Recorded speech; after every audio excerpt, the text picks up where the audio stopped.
Where is everybody? This question was asked by Italian physiologist Enrico Fermi in 1950 during the lunch with his friend, and this question was a big question for next several years for many of scientists, and many scientists was finding the answer of this question.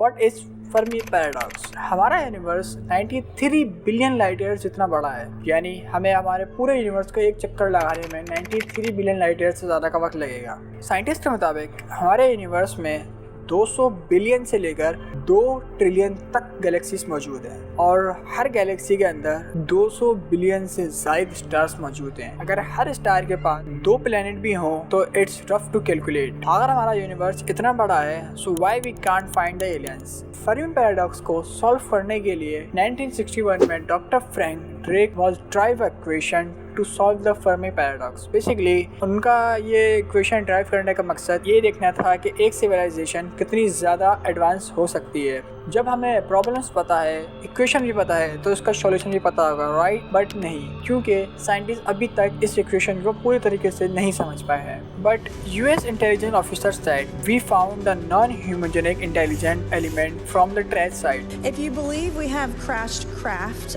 stated earlier, were they, I guess, human or non-human biologics? Non-human.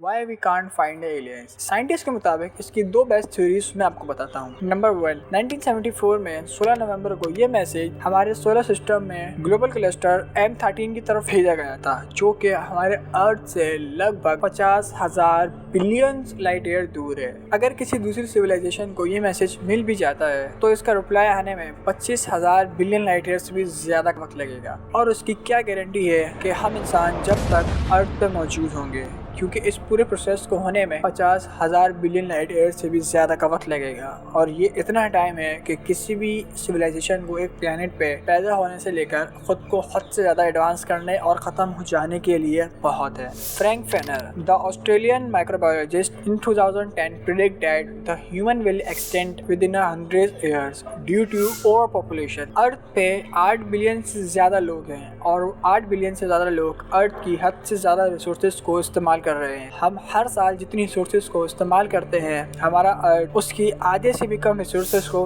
Regenerate कर पाता है। अगर ऐसे ही चलता रहा so we will extend within 100 years. ये एक बहुत बड़ा रीज़न है हमारे एलियंस को ना ढूंढ पाने का, क्योंकि एक सिविलाइजेशन को किसी दूसरी सिविलाइजेशन को ढूंढकर उससे कांटेक्ट करने में बिलियंस ऑफ लाइट ईयर्स का वक्त लगता है और इतने समय में कोई भी एक सिविलाइजेशन खत्म हो सकती है, क्योंकि एक सिविलाइजेशन का किसी दूसरी सिविलाइजेशन से कांटेक्ट करने के लिए उनका आपस में कोऑर्डिनेट होना बहुत ज़रूरी है। थ्योरी नंबर 2, साइंटिस्ट के मुताबिक हमारी गैलेक्सीज लाइट ईयर की स्पीड से ज़्यादा तेज़ी से दूर हो रही हैं और हम कितना भी एडवांस हो जाएं, हमारी जो गैलेक्सीज हमसे 18 बिलियन लाइट ईयर्स दूर हैं, हम उन तक कभी नहीं पहुंच पाएंगे। इसका मतलब हम 95% यूनिवर्स कभी भी ऑब्जर्व नहीं कर सकते। वैसे तो काफ़ी ज़्यादा थ्योरीज हैं कि why we can not find the aliens, but इसमें सबसे इम्पोर्टेंट रोल ये है कि हम एलियंस को 2 वजह से नहीं ढूंढ पा रहे हैं, एक डिस्टेंस और एक टाइम। क्योंकि हमारी गैलेक्सीज लाइट ईयर की स्पीड से तेज़ी से दूर हो रही हैं, जिस वजह से हम उन तक पहुंचने में बहुत अरसा लेते हैं, यानी बिलियंस ऑफ लाइट ईयर्स। और इतने वक्त में